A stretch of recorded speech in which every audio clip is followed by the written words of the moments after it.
ನಮಸ್ತೆ, ನಾನು ಅಪರ್ಣಾ ಭಟ್. ನಮ್ಮ ಯೂಟ್ಯೂಬ್ ಚಾನೆಲ್ ಅಭಿಜ್ಞಾ ಲಾ ಸೀರೀಸ್ಗೆ ನಿಮ್ಗೆಲ್ರಿಗೂ ಸ್ವಾಗತ. ಸೊ ಇವತ್ತು ಬಹಳ ಒಂದು ಯೂನಿಕ್ ಆದಂಥ ಕಾನ್ಸೆಪ್ಟ್, ಬಹಳ ಸಾಮಾನ್ಯವಾದಂಥ ಕಾನ್ಸೆಪ್ಟ್ ಅಂತ ಕೂಡ ಹೇಳ್ಬೋದು. ಕಾಂಟ್ರಾಕ್ಟ್, ಕರಾರು ಅಂತ ಹೇಳಿ ಹೇಳ್ತೇವೆ. ಸೊ ಇಂಡಿಯನ್ ಕಾಂಟ್ರಾಕ್ಟ್ ಆಕ್ಟ್ 1872 ಅಂತ ಹೇಳಿ ಒಂದು ಆಕ್ಟ್ ಇದೆ. ಆ ಆಕ್ಟ್ ಪ್ರಕಾರ ನಾವು ಏನೇನು ದಿನ ಟ್ರಾನ್ಸಾಕ್ಷನ್ಸ್ ಮಾಡ್ತೇವೆ, they are all bound by the word contract. So ಸಹಜವಾಗಿ ನಾವು ಕಾಂಟ್ರಾಕ್ಟ್ ಅನ್ನ ಅಗ್ರಿಮೆಂಟ್ ಅಂತ ಹೇಳಿ ಕರಿತೇವೆ. ಬಟ್ ಅದೇ ಅಗ್ರಿಮೆಂಟ್ ಕೆಲವು ಸಲ ಕಾಂಟ್ರಾಕ್ಟ್ ಕೂಡ ಆಗ್ಬೋದು. ಬಟ್ ನಾವು ಪ್ಯೂರ್ ಸ್ಟ್ರಿಕ್ಟ್ ಲೀಗಲ್ ಸೆನ್ಸ್ ಅಲ್ಲಿ ಹೇಳ್ಬೇಕಂತಂದ್ರೆ ಈ ಒಂದು ಅಗ್ರಿಮೆಂಟ್ ಅಂತಂದ್ರೆ ಅದ್ರದ್ದು ಮೀನಿಂಗೇ ಬೇರೆ, ಕಾಂಟ್ರಾಕ್ಟ್ ಅಂದ್ರೆ ಅದ್ರ ಮೀನಿಂಗೇ ಬೇರೆ. ಸೊ ಕಾಂಟ್ರಾಕ್ಟ್ ಅಂತಂದ್ರೆ contract which is enforceable by law ಅಂತ ಹೇಳಿ ಕರೀತಾರೆ. ಅಂದ್ರೆ ಯಾವ ಅಗ್ರಿಮೆಂಟ್ ಇದೆಲ್ಲ, ಆ ಅಗ್ರಿಮೆಂಟ್ ಅನ್ನ ಕಾನೂನುಬದ್ಧವಾಗಿ ನೀವು ಅದನ್ನ ಕಾರ್ಯರೂಪಕ್ಕೆ ತರಬಹುದು, ಅದನ್ನ ಮಾತ್ರ ಕಾಂಟ್ರಾಕ್ಟ್ ಆಗ್ತವೆ. ಸೊ ಅದಕ್ಕೋಸ್ಕರ ಹೇಳ್ತಾರೆ ಎಲ್ಲಾ ಅಗ್ರಿಮೆಂಟ್ಗಳು ಕಾಂಟ್ರಾಕ್ಟ್ ಆಗೋದಿಲ್ಲ, ಬಟ್ ಎಲ್ಲಾ ಕಾಂಟ್ರಾಕ್ಟ್ಗಳು ಅಗ್ರಿಮೆಂಟ್ ಆಗ್ತವೆ. ಸೊ ಯಾಕೆ ಇದನ್ನ ತಿಳ್ಕೊಳ್ಬೇಕು, ಏನಿದ್ರ ಮಹತ್ವ ಅಂತ ಅಂದ್ರೆ ಈ ಕಾಮರ್ಸ್ ಬರುವಂತಹ ಎಲ್ಲಾ ಸಬ್ಜೆಕ್ಟ್ಗಳಿಗೆ, ಈಗ BCom ಇರ್ಬೋದು ಅಥವಾ ಕಂಪ್ನಿ ಸೆಕ್ರೆಟರಿ ಅಥವಾ CA chartered accountant course, so ಯಾವುದೇ ಒಂದು commerce related what ever course it is, contract ಹೇಳುವಂಥದ್ದು ಗೊತ್ತಿರಬೇಕು. ಅದು ದಿನ ಬಳಕೆ ಆಗತ್ತೆ. ಇನ್ನು ನಾವು ಲೀಗಲ್ ಫೀಲ್ಡಿಂಗ್ ಬಂದ್ರಂತೂ ಹೇಗೂ ಓದಲೇಬೇಕು. ಬೇಸಿಕ್ ಆಗಿ ರೈಟ್ ಫ್ರಮ್ ನೀವು ಕ್ಲಾಟ್ ಅಲ್ಲಿ ಆ ಪ್ರಿನ್ಸಿಪಲ್ಸ್ ಕೂಡ ಬರುತ್ತೆ. ಕ್ಲಾಟ್ ಅಂಡರ್ ಗ್ರಾಜುಯೇಟ್ ಎಕ್ಸಾಮ್ ಇರ್ಬೋದು ಅಥವಾ LLB ಅಲ್ಲಿ ನೀವು ಓದ್ತೀರಿ. ಅದಾದಂಥ judiciary exam, APP exam, higher judiciary exam, ಅಥವಾ ನೀವು ಕ್ಲಾಟ್ ಪೋಸ್ಟ್ ಗ್ರಾಜುಯೇಷನ್ LLM ಮಾಡ್ಬೇಕಂದ್ರೆ ಎಂಟ್ರೆನ್ಸ್ ಎಕ್ಸಾಮ್ ಕೊಟ್ರೆ ಅಲ್ಲೂ ಕೂಡ ಕಾಂಟ್ರಾಕ್ಟ್ ಹೇಳುವಂಥದ್ದು ಆಕ್ಟ್ ಬರುತ್ತೆ. Because most simplest act, but ಹಾಗೆ ವೆರಿ ಇಂಟ್ರೆಸ್ಟಿಂಗ್ ಆಕ್ಟ್ ಕೂಡ. ಹಲವಾರು ಎಕ್ಸಾಂಪಲ್ಸ್ಗಳಿವೆ, ಹಲವಾರು ವಿಚಾರಗಳಿವೆ. ಸೊ LLB ಕೂಡ ಇದೊಂದು ಸಬ್ಜೆಕ್ಟ್. ಸೊ ನೀವು ಯಾವುದೇ ಒಂದು ಆಕ್ಟ್, ಯಾವುದೇ ಒಂದು ಕೋರ್ಸ್ ಮಾಡ್ತಾ ಇರಿ ಅಥವಾ ಯಾವುದೇ ಎಕ್ಸಾಮ್ ಬರಿತಾ ಇರಲಿ, ಇಂಡಿಯನ್ ಕಾಂಟ್ರಾಕ್ಟ್ ಓದುವಂಥದ್ದು ಬಹಳ ಮುಖ್ಯ ಆಗುತ್ತೆ. ಸೊ ಇಂಡಿಯನ್ ಕಾಂಟ್ರಾಕ್ಟ್ ಅಂತ ಬಂದಾಗ ಒಂದು ಚಿಕ್ಕದಾದಂಥ ಒಂದು ಇಂಟ್ರೊಡಕ್ಷನ್ ಕೊಡ್ತೇನೆ ನಾನು. ಸೊ ಇದೊಂದು general principles of the contract ಅಂತ ಹೇಳುವಂಥದ್ದು, ಹಾಗೂ ಸ್ಪೆಷಲ್ ಕಾಂಟ್ರಾಕ್ಟ್ಸ್ ಅಂತ ಹೇಳಿ ಎರಡು ರೀತಿಯ ವಿಚಾರಗಳನ್ನ ಕಾಂಟ್ರಾಕ್ಟ್ ಆಕ್ಟ್ ಅಲ್ಲಿ ಹೇಳ್ತಾರೆ. ಸೊ ಬೇಸಿಕಲಿ ಕಾಂಟ್ರಾಕ್ಟ್ ಅಂತಂದ್ರೆ, if I have to show, so contract ಅಂತಂದ್ರೆ ಏನು, ಒಬ್ಬ ವ್ಯಕ್ತಿಯ ಮಧ್ಯೆ, ಇಬ್ಬರು ವ್ಯಕ್ತಿಗಳ ಮಧ್ಯೆ ಆಗುವಂತಹ ಒಂದು ಒಪ್ಪಂದ. ಸೊ ಒಬ್ಬ ವ್ಯಕ್ತಿ ಇನ್ನೊಬ್ಬ ವ್ಯಕ್ತಿಗೆ ನೀನು ನಾನು ಹೇಳಿದ ರೀತಿಯಲ್ಲಿ ಮಾಡ್ತೀಯಾ ಅಂತ ಹೇಳಿ ಏನೋ ಒಂದು ಆಫರ್ ಮಾಡ್ತಾನೆ ಅಥವಾ ಪ್ರಪೋಸ್ ಮಾಡ್ತಾನೆ, ಅದಕ್ಕೆ ಅವನು ಏನು ಒಪ್ತಾನಲ್ಲ, that is set to be acceptance, ಒಪ್ಪಿಗೆ. ಸೊ ಈ ಆಫರ್ ಮತ್ತೆ ಎಕ್ಸೆಪ್ಟೆನ್ಸ್ ಸೇರಿ ಪ್ರಾಮಿಸ್ ಅಂತ ಹೇಳಿ ಕರೆಸ್ಕೊಳ್ಳುತ್ತೆ. ಆ ಪ್ರಾಮಿಸ್, ಕೇವಲ ಪ್ರಾಮಿಸ್ ಅಂದ್ರೆ ಏನು, ಅದಕ್ಕೆ ಒಂದು ಪ್ರತಿಫಲ ಇರಬೇಕು, ಕನ್ಸಿಡರೇಷನ್ ಇರಬೇಕು ಅಲ್ವಾ, ಮೌಲ್ಯ ಇರಬೇಕು. ಸೊ ಪ್ರಾಮಿಸ್ ಮತ್ತೆ ಕನ್ಸಿಡರೇಷನ್ ಸೇರಿ ಏನಾಗತ್ತೆ, ಅದು ಒಂದು ಅಗ್ರಿಮೆಂಟ್ ಆಗತ್ತೆ. ಬಟ್ ಎಲ್ಲಾ ಅಗ್ರಿಮೆಂಟ್ಗಳು, ಈಗ ನೀನು ಮರ್ಡರ್ ಮಾಡು ಅಂತ ಹೇಳಿ ಒಂದು ಅಗ್ರಿಮೆಂಟ್ ಮಾಡ್ಕೊಂಡ್ರೆ ಅದು ಕಾನೂನು ಪ್ರಕಾರ ವ್ಯಾಲಿಡ್ ಅಲ್ಲ ಅಲ್ವಾ. ಸೊ ಯಾವುದೇ ಒಂದು agreement which is enforceable by law, ಕಾನೂನಾತ್ಮಕವಾಗಿ ಯಾವ್ದಿರತ್ತಲ್ಲ ಅದು ಮಾತ್ರ ಕಾಂಟ್ರಾಕ್ಟ್ ಅಂತ ಹೇಳಿ ನಾವು ಕರಿತೇವೆ. So that is what contract act ಅಂತ ಹೇಳಿ ಹೇಳುವಂಥದ್ದು. ಸೊ ಕಾಂಟ್ರಾಕ್ಟ್ ಅಂತ ಆಗುವಾಗ ಹಲವಾರು ವಿಚಾರಗಳು ಬರ್ತವೆ. ಮಾಡುವಂತಹ ವ್ಯಕ್ತಿಗಳು, ಕಾಂಟ್ರಾಕ್ಟ್ಗೆ ಒಳಗಾಗುವಂಥ ವ್ಯಕ್ತಿಗಳು, ಅವರು ಕಾಂಪಿಟೆಂಟ್ ಇರಬೇಕು, ಅವರು ಸಕ್ಷಮವಾಗಿರ್ಬೇಕು ಅಂತ ಹೇಳಿ ಹೇಳ್ತಾರೆ.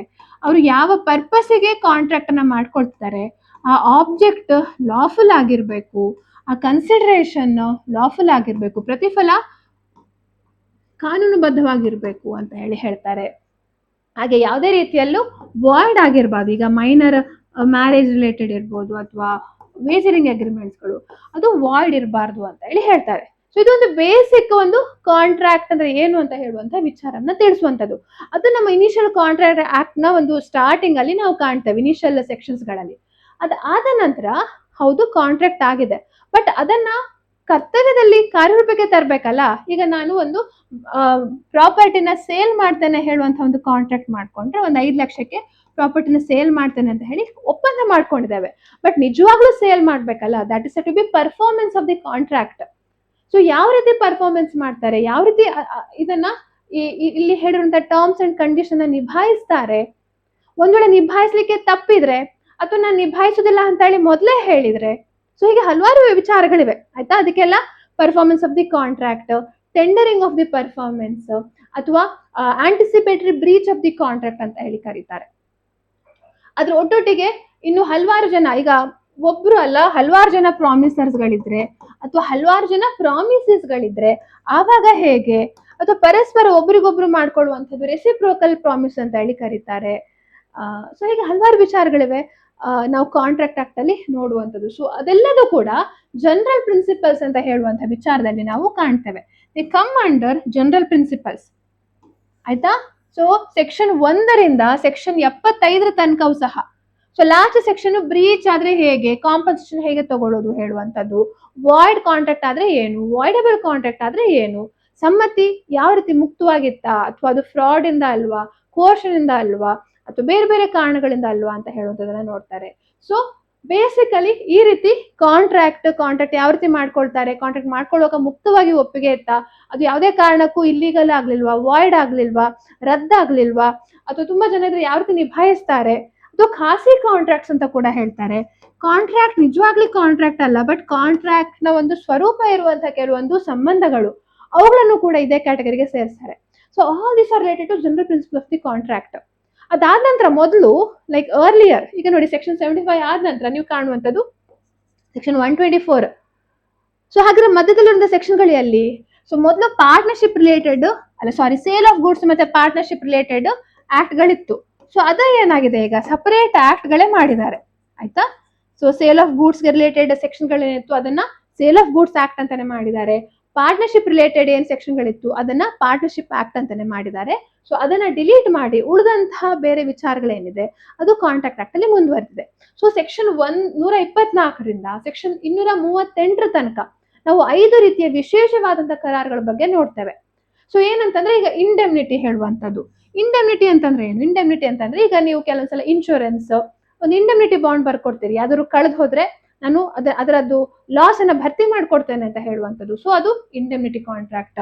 ಗ್ಯಾರಂಟಿ ಕಾಂಟ್ರಾಕ್ಟ್ ನಾವು ಸಹಜವಾಗಿ ಈ ನಾವು ಬ್ಯಾಂಕ್ ಅಲ್ಲಿ ಅಥವಾ ಬೇಲ್ ಬಾಂಡ್ ಎಲ್ಲ ಶೂರಿಟಿ ಎಲ್ಲ ಕೊಡ್ತಾರಲ್ಲ, ಸೊ ಅದ್ರ ರಿಲೇಟೆಡ್. ಸೊ ಗ್ಯಾರಂಟಿ ಅಂತ ಹೇಳುವಂತಹ ಒಂದು ರೀತಿಯ ಕಾಂಟ್ರಾಕ್ಟ್. ಇನ್ನೊಂದು ಬೇಲ್ಮೆಂಟ್, ಒಂದು ವಸ್ತುವನ್ನ ಬೇರೆಯವರ ಸುಪರ್ದಿಗೆ ಒಪ್ಪಿಸಿ ಹೋಗುವಂಥದ್ದು. ಉದಾಹರಣೆಗೆ ನೀವು ಟೇಲರ್ ಹತ್ರ ಬಟ್ಟೆ ಕೊಡ್ತೀರಿ, ಬುಕ್ ಅನ್ನ ಲೈಬ್ರರಿಗೆ ಕೊಡ್ತೀರಿ, ಗ್ಯಾರೇಜ್ಗೆ ವೆಹಿಕಲ್ ಅನ್ನ ಕೊಡ್ತೀರಿ, ಅಥವಾ ಇನ್ನೂ ಹೇಳ್ಬೇಕಂದ್ರೆ ಪ್ಲೆಜ್, ಬೇಲ್ಮೆಂಟ್ ಎಲ್ಲ ಇನ್ನೂ ಒಂದು ಸಬ್ ಕ್ಯಾಟಗರಿ ಬರುತ್ತೆ, ಪ್ಲೆಜ್, ಗೋಲ್ಡ್ ಅನ್ನೆಲ್ಲ ಅಡವಿಡ್ತೀರಿ ಅಲ್ವಾ. ಸೊ ಅದೆಲ್ಲ ಹೊಸ ಹೊಸ ರೀತಿಯ ಕಾಂಟ್ರಾಕ್ಟ್ಸ್ ಗಳು, ಸ್ಪೆಷಲ್ ಕಾಂಟ್ರಾಕ್ಟ್ಸ್. ಅಂದ್ರೆ ಕಾಂಟ್ರಾಕ್ಟ್ ಅಂತ ಹಾಗಿದ್ದೇ ಇರ್ತವೆ, ಬಟ್ ಅದಕ್ಕೆ ಇನ್ನೂ ಒಂದು ಸ್ಪೆಷಲ್ ಕ್ಯಾರೆಕ್ಟರಿಸ್ಟಿಕ್ಸ್ ಇರುವಂತದಕ್ಕೆ ಸ್ಪೆಷಲ್ ಕಾಂಟ್ರಾಕ್ಟ್ಸ್ ಅಂತ ಹೇಳಿ ಕರೀತಾರೆ. ಹಾಗೆ ಏಜೆನ್ಸಿ ಅಂತ ಬಂದಾಗ ಏನಿದು ಏಜೆನ್ಸಿ ಅಂತಂದ್ರೆ? ಏಜೆನ್ಸಿ ಅಂತಂದ್ರೆ ಇಷ್ಟೇ, ಏಜೆನ್ಸಿ ಪ್ರಿನ್ಸಿಪಲ್ ಒಬ್ಬರ ಪರವಾಗಿ ಇನ್ನೊಬ್ರು ಏಜೆಂಟ್ ಅಂತ ಹೇಳಿ ಏನ್ ವರ್ತಿಸ್ತಾರೆ, ಅಂದ್ರೆ ಒಬ್ಬರ ಪರವಾಗಿ ಇನ್ನೊಬ್ರು ಕೆಲಸ ಮಾಡುವಂಥದ್ದು, ಅದು ಕಾಂಟ್ರಾಕ್ಟ್ ಆಫ್ ಏಜೆನ್ಸಿ. ಅದು ಹಲವಾರು ಈ ನಮ್ಮ ದೈನಂದಿನ ವ್ಯವಹಾರ ಚಟುವಟಿಕೆಗಳಲ್ಲಿ ನಾವು ಇದನ್ನ ಕಾಣಬಹುದು. ಸೊ ಕಾಂಟ್ರಾಕ್ಟ್ ಆಕ್ಟ್ ಅಲ್ಲಿ ಇರುವಂತದ್ದು ಇಷ್ಟೇ ಆಕ್ಚುಲಿ. ಆಯ್ತಾ? ಅದರಲ್ಲಿ ಹಲವಾರು ಎಕ್ಸಾಂಪಲ್ಸ್ ಗಳು ಬರುವಂಥದ್ದು, ಯಾವ ಕಾಂಟ್ರಾಕ್ಟ್ ವ್ಯಾಲಿಡ್, ಯಾವ ಕಾಂಟ್ರಾಕ್ಟ್ ವಾಯ್ಡ್, ಯಾವುದು ವಾಯ್ಡಬಲ್, ಯಾವುದು ಇಲ್ಲಿಗಲ್, ಇಷ್ಟು ನಮ್ಗೆ ಒಂದು ಕ್ಲಾರಿಟಿ ಇದ್ರೆ ಕಾಂಟ್ರಾಕ್ಟ್ ಆಕ್ಟ್ ನಾವು ಆರಾಮಾಗಿ ನೀವು ಯಾವುದೇ ಒಂದು ಇದು ಎಕ್ಸಾಮ್ ಬರಿತಾ ಇರ್ಬೋದು, ಆರಾಮಾಗಿ ಕ್ಲಿಯರ್ ಮಾಡ್ಬೋದು. ಸೊ ಯಾವಾಗ್ಲೂ ನಾವು ಯಾವುದೇ ಒಂದು ಕಾನೂನು ಓದುವಾಗ ಅದು ಸಂಪೂರ್ಣ ಪಕ್ಷಿ ನೋಟ ನೋಡ್ಕೊಂಡು ಯಾವ್ದಾದ್ರು ಯಾವ ವಿಚಾರವನ್ನ ಹೇಳುವಂಥದ್ದನ್ನ ನಮ್ಗೆ ಅಂದಾಜಿದ್ರೆ ಅವಾಗ ನಮ್ಗೆ ಸುಲಭ ಆಗತ್ತೆ. ಓಕೆ? ಸೊ ಇದು ಕರಾರ್ ಅಂದ್ರೆ ಏನು ಹೇಳುವಂಥದ್ದು ಬಹಳ ಸಂಕ್ಷಿಪ್ತವಾದಂತ ಮಾಹಿತಿ. ಸೊ ಹೀಗೆ ಡೀಟೇಲ್ ಆದಂತ ಕ್ಲಾಸ್ ಜುಡಿಷಿಯರಿ ಎಕ್ಸಾಮ್ಗೆ ಬೇಕಂತ ಇದ್ರೆ ನಿಮ್ಗೆ ನಮ್ಮ ಅಭಿಜ್ಞಾ ಎಜುಕೇಶನ್ ಅಂತ ಆ್ಯಪ್ ಇದೆ, ಗೂಗಲ್ ಪ್ಲೇ ಸ್ಟೋರ್ ಇದೆ, ಐಫೋನ್ ಕೂಡ ಈಗ ಅವೈಲೇಬಲ್ ಮಾಡಿದ್ದೇವೆ. ಅಥವಾ ಮೈಕ್ರೋಸಾಫ್ಟ್ ಎಡ್ಜ್ ಅಲ್ಲಿ ವೆಬ್ಸೈಟ್ ನೋಡ್ಬೇಕಂದ್ರೆ ಗೂಗಲ್ ಕ್ರೋಮ್ ಅಲ್ಲ, ಮೈಕ್ರೋಸಾಫ್ಟ್ ಎಡ್ಜ್ ಅಲ್ಲಿ ನೀವು ಇದನ್ನ ಕಾಣ್ಬೋದು. ನಮ್ಮ ಅಭಿಜ್ಞಾ ಎಜುಕೇಶನ್ .com ಅಲ್ಲಿ ನೀವು ಕಾಣ್ಬೋದು ನಮ್ಮ ವೆಬ್ ಇದನ್ನ ಕ್ಲಾಸಸ್ಗಳನ್ನ. ಸೊ ಅಲ್ಲಿ ನೀವು ನೋಡ್ಬೋದು ನಮ್ಮ ಕ್ಲಾಸಸ್ಗಳನ್ನ. ಕೆಲವೊಂದು ಫ್ರೀ ಕ್ಲಾಸಸ್ಗಳಿವೆ, ಕೆಲವೊಂದು ಪೇಡ್ ಕೋರ್ಸ್ಗಳಿವೆ, ಸಂಕಲ್ಪ ಅಂತ ಕೋರ್ಸ್ ಇದೆ, ಅದ್ರ ರೆಕಾರ್ಡ್ ಲೆಕ್ಚರ್ಸ್ಗಳು ಅವೈಲೇಬಲ್ ಇದೆ. ಸೊ ಅದನ್ನ ಕೂಡ ನೋಡ್ಬೋದು. ಟ್ರಾನ್ಸ್ಲೇಷನ್ ಕ್ಲಾಸಸ್ಗಳಾಗ್ತಾ ಇವೆ. ಅಥವಾ ಕಂಪ್ಲೀಟ್ ಜುಡಿಷರಿಗೆ ನೀವು ಕೋಚಿಂಗ್ ಬೇಕಂತಂದ್ರೆ you can also go for Juris batch ಅಂತ ಇದೆ. ಅದನ್ನೊಂದು ಎಂಟೈರ್ ಸೆಟ್ ಆಫ್ ಬುಕ್ಸ್ ಇದೆ, 10 ಬುಕ್ಸ್ಗಳಿವೆ. ಸೊ ನಮ್ಮ ಯೂಟ್ಯೂಬ್ ಅಲ್ಲಿ ಡಿಸ್ಕ್ರಿಪ್ಷನ್ ನಾವು ನೀಡಿದ್ದೇವೆ ನೋಡಿ, ಅದನ್ನ ನೀವು ಚೆಕ್ ಮಾಡಿ ನೋಡ್ಬೋದು. ಹಲವಾರು ಬುಕ್ಸ್ಗಳು ಕೂಡ ಅವೈಲೇಬಲ್ ಇವೆ. ಸೊ ಇದೆಲ್ಲನೂ ಕೂಡ ಚೆಕ್ ಮಾಡಿ. ಹಾಗೆ ನಮ್ಮ ಪಾಡ್ಕಾಸ್ಟ್ಗಳು ಕೂಡ ಇವೆ. ಹಲವಾರು ವರ್ಕ್ ಇಸ್ ವರ್ಷಿಪ್ ಅಂತ ಹೇಳುವಂತ ಒಂದು ಪಾಡ್ಕಾಸ್ಟ್, ಅದರಲ್ಲಿ ಜಡ್ಜಸ್ಗಳು, ಲಾಯರ್ಸ್ಗಳು ಅಥವಾ ಬೇರೆ ಬೇರೆ ವೃತ್ತಿಯಲ್ಲಿ ಪರಿಣಿತಿ ಹೊಂದಿದವರನ್ನ, ಆ ಒಂದು ವೃತ್ತಿಯಲ್ಲಿ ಸಾರ್ಥಕತೆಯನ್ನು ಪಡ್ಕೊಂಡವರನ್ನ ನಾವು ವಿಶೇಷವಾಗಿ ಇಂಟರ್ವ್ಯೂ ಮಾಡಿದ್ದೇವೆ. ಸೊ ಅವರ ಎಕ್ಸ್ಪೀರಿಯನ್ಸ್ ನಿಮಗೂ ಕೂಡ ಒಂದು ದಾರಿದೀಪ ಆಗ್ಬೋದು, ಅದನ್ನ ಕೂಡ ನೋಡಿ ಅಂತ ಹೇಳ್ತಾ ಇದನ್ನ ಕ್ಲಾಸನ್ನ ಮುಗಿಸ್ತಾ ಇದ್ದೇನೆ.